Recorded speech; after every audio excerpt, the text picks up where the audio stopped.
கண் சிமிட்டும் நேரத்தில் பாகிஸ்தானோட தளவானங்கள், அதாவது ஏர்ஃபோர்ஸ் பேஸுகள் காணாமல் போகும்.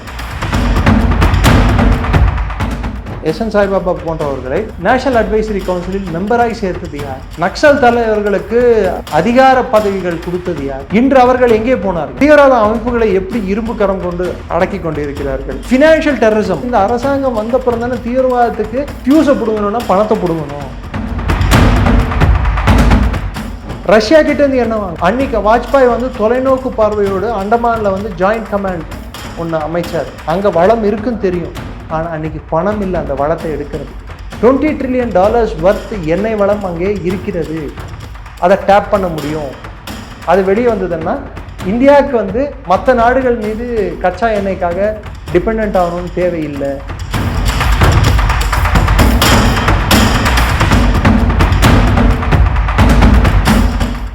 வக்ஃப் சட்டம் எடுத்துட்டு வர இந்த அரசாங்கத்துக்கு கொஞ்சமாவது தெம்பிருந்தால் குறிப்பிட்டு சொல்ல வேண்டும் என்றால், தென்னிந்தியாவில் இருக்கும் இந்து அறநிலையத்துறை சம்பந்தப்பட்ட கோவில்களின் கட்டுப்பாட்டை ஏன் இந்த அரசு இன்னும் ஆதரிக்கிறது? நீங்க செக்குலர் கவர்மெண்ட்னு சொல்லிட்டு ஒரு சமூகத்துக்கு ஒரு சட்டமும் இன்னொரு சமூகத்துக்கு ஒரு சட்டமும் வச்சுட்டு இருந்தா இது எப்படி செக்குலரிசம் ஆகும்? இதை பிஜேபி கிட்ட இருந்து எக்ஸ்பெக்ட் பண்ணலையே எந்த பிஜேபி காரணம்.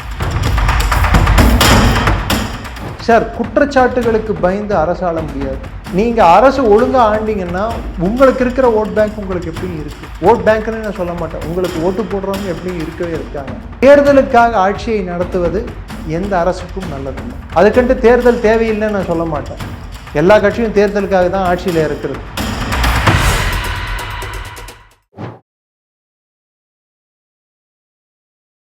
இளைய பாரத நேயர்களுக்கு வணக்கம். இன்றைக்கி நம்ம நேர்காணலில் நம்ம சிறப்பு விருந்தினர் டிஃபென்ஸ் எக்ஸ்பெக்டாக இருக்கக்கூடிய நம்ம டாக்டர் நிரஞ்சன் சார் அவர்கள் தான். சார் வணக்கம் சார். ஜெயின் வணக்கம். ஜெயின் சார், ஆக்சுவலாக இப்போ மோடி அவர்கள் பதவியேற்று 11 ஆண்டு காலம் நிறைவடைஞ்சிருச்சு சார். என்ன நல்ல அச்சீவ்மெண்ட்ஸ் இந்தியாவுக்காக பண்ணியிருக்காங்க? நம்மளோட தொழில்நுட்ப வளர்ச்சி, நம்மளோட பாதுகாப்பு மேம்பாடு, இது எல்லாமே நாம் பாகிஸ்தானை மட்டுமல்ல, பாகிஸ்தானுக்கு உதவி செய்த நாடுகளான சைனா, டர்க்கி போன்ற நாடுகளும் இதன் மூலம் பாடம் கற்றது. இந்தியாவுடன் மோதினால் என்ன நடக்கும் என்று. கண் சிமிட்டும் நேரத்தில் பாகிஸ்தானோட தளவானங்கள், அதாவது ஏர்ஃபோர்ஸ் பேஸுகள் காணாமல் போகணும் குண்டுமலையில். ஸோ இதெல்லாம் பாதுகாப்பில் நம்ம குறிப்பிட்டு நம்ம ஒரு அச்சீவ்மெண்ட்ஸை நம்ம பார்க்கணும். இதை தவிர்த்து நம்ம இந்த அரசாங்கம் பண்ணியிருக்கிற உள்நாட்டு பாதுகாப்பில் எடுத்து பார்த்தோம்னா, இந்த அரசாங்கம் வரத்துக்கு முன்னாடி 126 மாவட்டங்களில் நக்சலிசம் இருந்தது. இன்னைக்கு வெறும் 12 மாவட்டங்களில் நக்சலிசம் இருக்குது. அது கூட 6 மாவட்டங்களுக்கு குறைஞ்சிருச்சுன்னு சொல்கிறாங்க சிலர். இப்போ எங்கே போச்சு இந்த நக்சலுங்கெல்லாம்? என்னன்னாங்க? யார் வளர்த்து விட்டா இவர்களை? எஸ்என் சாய்பாபா போன்றவர்களை நேஷனல் அட்வைசரி கவுன்சிலில் மெம்பராய் சேர்த்தது யார்? நக்சல் தலைவர்களுக்கு அதிகார பதவிகள் கொடுத்தது யார்? இன்று அவர்கள் எங்கே போனார்கள்? இந்த அரசாங்கம் வந்தப்புறம் ஒரு கரும்புள்ளின்னு அப்படின்னு சொல்லணும்னா மணிப்பூர் எல்லாரும் சொல்லுவாங்க. மணிப்பூர்ல கூட அந்நிய சதின்றது இருக்கிறது. பங்களாதேஷில் ஆட்சி மாற்றம் நிகழ்ந்ததால் சைனாவோட கையும் அதில் இருக்கு. அங்கே மணிப்பூரில் ஒரு பிரச்சனை நிகழ்ந்தது. மணிப்பூரை தவிர்த்து மொத்த நார்த் ஈஸ்ட்ல இருந்த arm forces special powers act, AFSPA, பல்வேறு மாநிலங்களில் அது நீக்கப்பட்டது. காஷ்மீருக்கு ட்ரெயின் செல்கிறது. துப்பாக்கிகள் மட்டுமே முழங்கி கொண்டு இருந்த காஷ்மீரில் இன்று ட்ரெயினின் சத்தம் கேட்கிறது. இது முன்னேற்றம் இல்லையா? எத்தனை டனல்ஸ் நம்ம கட்டியிருக்கோம்? ஹை ஆல்டிடியூட் டனல்ஸ், பிரிட்ஜஸ், உலகத்திலே ஹையஸ்ட் பிரிட்ஜ் கட்டியிருக்கோம் நம்ம ட்ரெயினுக்கு. எத்தனை பண்ணி, அதாவது வெறும் மொத்தமே சேர்த்து 47 ஏர்போர்ட் என்னவோ தான், 75 ஏர்போர்ட்டோ தான் என்னவோ தான் இருந்தது இந்தியாவில். இன்னைக்கு எத்தனை ஏர்போர்ட் இருக்குது தெரியுங்களா? 150 சொச்சம் ஏர்போர்ட் வந்திருக்கு. ஒவ்வொரு 45 நாளுக்கு ஒரு ஏர்போர்ட் என்னவோ நம்ம சேர்த்துக்கிட்டே வரோம். அடுத்து உள்நாட்டு பாதுகாப்பு விஷயத்திலேயே நம்ம எடுத்துக்கிட்டோம்னா எப்படி ரீஸ்ட்ரக்சரிங் பண்ணியிருக்கோம். சென்ட்ரல் பாராமிலிட்டரி ஃபோர்ஸஸை ஒரு யூனிஃபைடு கமாண்ட் கீழே எடுத்துகிட்டு வந்துட்டு NIAவின் செயல்பாடுகள் எப்படி இருக்கிறது? தீவிரவாத அமைப்புகளை எப்படி இரும்பு கரம் கொண்டு அடக்கி கொண்டு இருக்கிறார்கள்? ஃபினான்ஷியல் டெரரிசம், பணம், தீவிரவாதத்துக்கு வரும் பணத்தை கட்டுப்படுத்தும் வண்ணம் என்ன மாதிரியான வேலைகள் இங்கே தொடர்கின்றன? இதெல்லாம் இந்த அரசாங்கம் வந்தப்புறம் தானே தீவிரவாதத்துக்கு ஃபியூஸை பிடுங்கணும்னா பணத்தை பிடுங்கணும். எதை பிடுங்கினா எது அணையும்னு சொல்லிட்டு தெரிஞ்சுக்கிட்டு அதை முதல்ல கையை வைக்க ஆரம்பிச்சாங்க. இன்னைக்கு கல் எறிஞ்சிட்டு இருந்த காஷ்மீரி எங்க போனா? இன்னைக்கு பாகிஸ்தான் காஷ்மீரில் தீவிரவாதத்தை ஏற்படுத்தணும்னா அவனோட ரிட்டையர்டு ஆர்மி ஆஃபீஸர்ஸையும் சோல்ஜர்ஸையும் அனுப்பிட்டு உட்காந்துருக்கான் தீவிரவாதிகள் என்ற வடிவில். அப்போ தீவிரவாதிகள் வரத்துக்கு பயப்படுறான், இங்கே இருக்கிறவங்க கொண்டுவான்னு சொல்லிட்டு. புரியுதுங்களா? ஸோ இதெல்லாம் ஒரு பரவலாக நம்ம பார்த்தோம்னா, ஒரு ட்ரெயின் சர்வீஸே எடுத்துக்கோங்க. 21,000 கிலோமீட்டர் தான் நம்ம வந்து மொத்தம் எலக்ட்ரிஃபிகேஷன் இருந்தது ட்ரெயின் சர்வீஸ். இன்னைக்கு 61,000 கிலோமீட்டர் எலக்ட்ரிஃபைடு. இதால் எவ்வளோ எரிபொருள் மிச்சமாகுது. உலகம் ஃபுல்லாக ரஷ்யா கிட்ட எண்ணெய் வாங்காதுன்னு சொன்னாங்க, நம்ம வாங்கினோம். விளைவு இன்னும் நாம் 102 ரூபாயில் தான் எண்ணெய் விலை வைத்திருந்தோம் தெரியுமா? தமிழ்நாட்டில் நான் சொல்கிறேன் 102 ரூபா தான் வச்சுருக்கோம் எண்ணெயோட விலை. எப்படி ரஷ்யா கிட்டேருந்து எண்ணெய் வாங்குகிறோம்? அன்னைக்கு வாஜ்பாய் வந்து தொலைநோக்கு பார்வையோடு அண்டமானில் வந்து ஜாயிண்ட் கமாண்ட் ஒன்று அமைச்சார், இன்டிகிரேட்டட் கமாண்ட் அண்டமானில். அங்கே வளம் இருக்குன்னு தெரியும், ஆனால் அன்றைக்கி பணம் இல்லை அந்த வளத்தை எடுக்கிறதுக்கு. இன்றைக்கி $20 ட்ரில்லியன் வர்த், போன வாட்டி நம்ம டிஸ்கஸ் பண்ணும்போது டிஸ்கஸ் பண்ணோம் இது, $20 ட்ரில்லியன் வர்த் எண்ணெய் வளம் அங்கே இருக்கிறது. அதை டேப் பண்ண முடியும். அது வெளியே வந்ததுன்னா இந்தியாவுக்கு வந்து மற்ற நாடுகள் மீது கச்சா எண்ணெய்க்காக டிபெண்ட் ஆகணும்னு தேவையில்லை. இன்றைக்கி எவ்வளோ இந்தியாவில் உற்பத்தி ஆகிறது எண்ணெய்களோட நமக்கு வச்சிருக்கிற கிடங்குகள், எண்ணெய் கிடங்குகள், அதாவது அது எவ்வளோ அதிகரிச்சிருக்கு, ரிஃபைனரிஸ் எவ்வளோ அதிகரிச்சிருக்கு, சுத்திகரிக்கும் தன்மை. இன்னைக்கு நம்ம எண்ணெயை சுத்திகரித்து மற்ற நாடுகளுக்கு கொடுத்து கொண்டு இருக்கிறோம். உற்பத்தி இல்லா நாடு சுத்திகரிச்சிட்டு இருக்கு. ஸோ மொத்தத்தில் பார்த்தோம்னா இதெல்லாம் வந்து ஒரு மிகப்பெரிய வளர்ச்சி இந்த ஒரு 10 ஆண்டுகளில் நடந்துள்ளது. பொருளாதார ரீதியில், பாதுகாப்பு ரீதியிலும், உள்நாட்டு வெளிநாட்டு பாதுகாப்பு ரீதியிலும், அது தவிர்த்து நமது வெளியுறவு கொள்கையிலும். இதுதான் என்னோட பார்வை. ஆனால் அதுக்கன்ட்டு எல்லாமே பாசிட்டிவாக நடந்திருக்கா அப்படின்னா இல்லை, சில தவறுகளும் நடந்துள்ளது. என்ன சார் இந்த மாதிரி தவறுகள்? வேளாண் சட்டங்களை திரும்பி வாங்கினது என்னை பொறுத்த வரைக்கும் அது அரசியல் காரணங்களுக்காக அது வாங்கினது தவறு.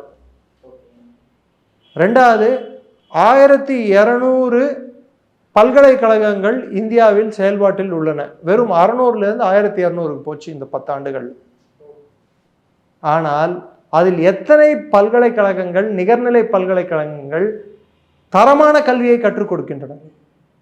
அதை அரசாங்கம் ஒழுங்காக கவனிக்குதா? தரமான கல்வி என்பது இருக்கிறதா?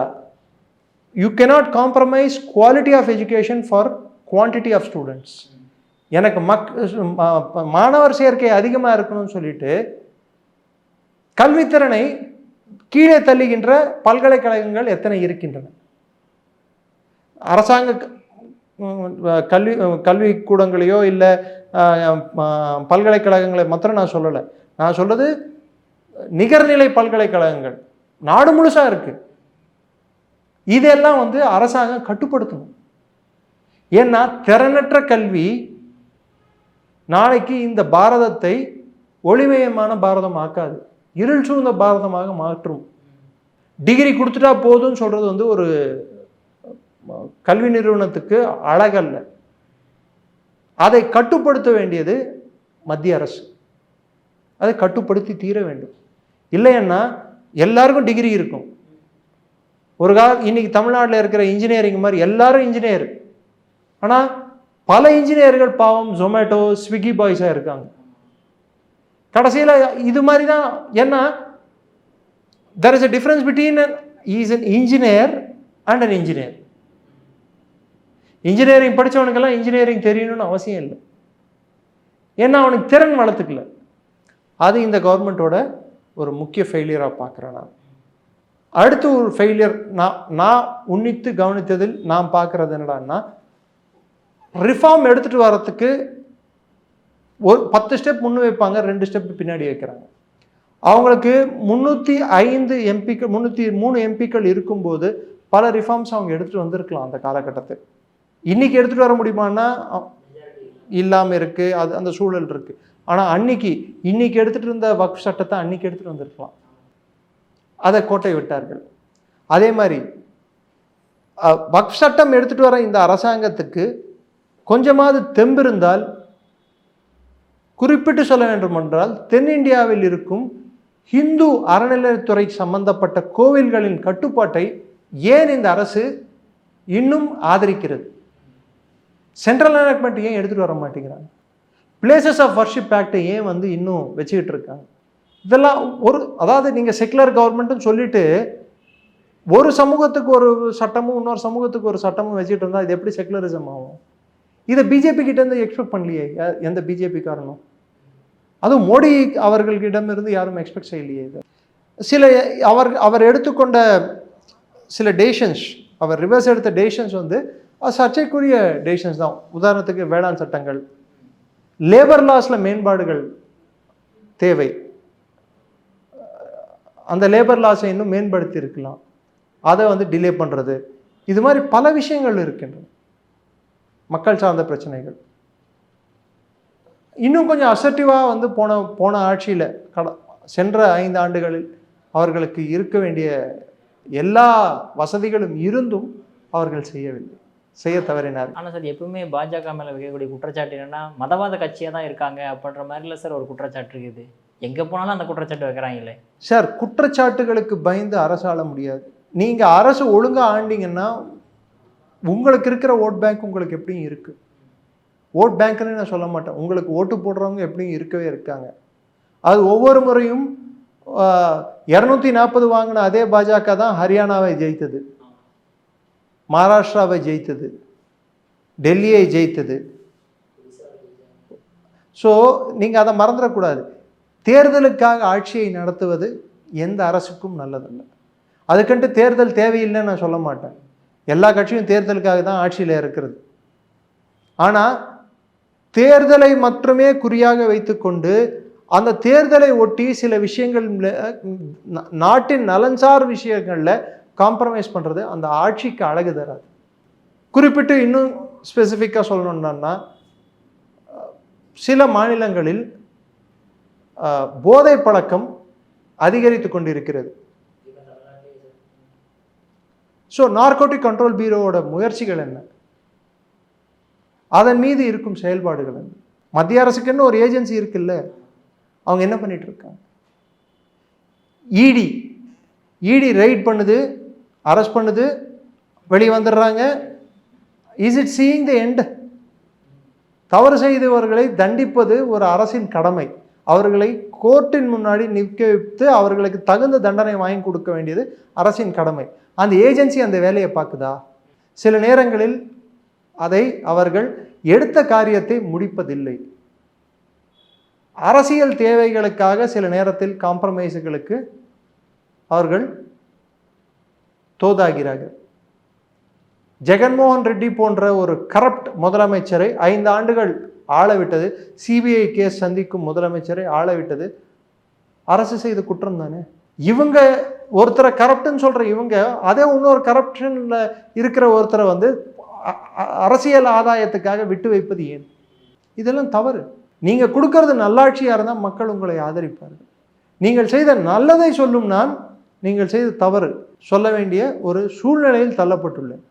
இதுக்கு எல்லாத்துக்கும் பிரதமர் மோடி தான் காரணம்னா அப்படி நான் சொல்ல மாட்டேன். At the end of the day எந்த ஒரு ஆட்சியும் ஒரு கட்சியை நம்பிதான் இருக்கும். அந்த கட்சி தேர்தலை நம்பிதான் இருக்கும். ஸோ அதற்காக அவர்கள் சில விஷயங்களை விட்டு கொடுக்க வேண்டும், புறந்தள்ள வேண்டும். ஆனால் அதில் எவ்வளவு சதவிகிதம் நாட்டின் நலனை அவர்கள் புறம் தள்ளுகிறார்கள் என்றுதான் முக்கியம்.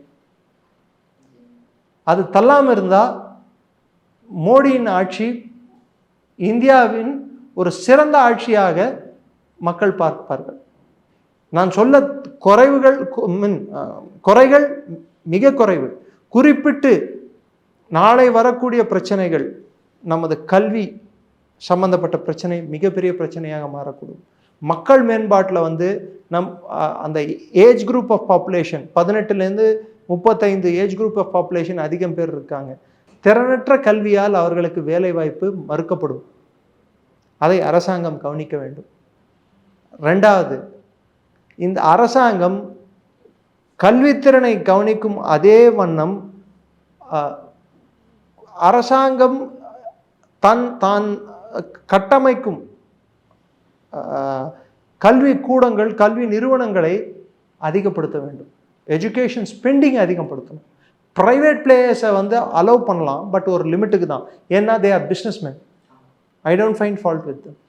But government needs to spend more on education. At least இந்த அரசாங்கத்தில் இருக்கும் கையிருப்பு எல்லாத்தையும் நம்ம கணக்கு பண்ணோம்னா இன்னும் அதிகமான கல்வி நிறுவனங்களை இவர்களால் ஓப்பன் செய்ய முடியும். அதற்கு முன்னேற்பாடுகள் இவர்கள் எடுக்க வேண்டும். மூன்றாவது, பிரைவேட் பப்ளிக் பார்ட்னர்ஷிப்பில் நிறைய இண்டஸ்ட்ரி பாதுகாப்பு சம்பந்தப்பட்ட தொழிற்சாலைகள், தொழில்பேட்டைகள் நாளை வரலாம். அதன் பாதுகாப்பு பற்றி இப்போயே இவர்கள் யோசிக்க வேண்டும். அகடமிக் சைடும் இண்டஸ்ட்ரியல் சைடும் நம்ம ஸ்ட்ராங்காக இந்த கவர்மெண்ட் ஒர்க் பண்ணலன்னா நாளைக்கு பிரச்சனைகளை சந்திக்கக்கூடும். அகடமிக் சைடு ஆல்ரெடி வந்து சவுத் இந்தியாவில் மிகப்பெரிய ஒரு பிரச்சனை இருக்குது. போதைக்கு அடிமையான மாணவர்கள், திறனற்ற மாணவர்கள், ரெண்டாக பிரிக்கலாம். இண்டஸ்ட்ரியல் சைடு பார்த்திங்கன்னா இனி ப்ரைவேட் இண்டஸ்ட்ரி நிறைய வராங்க.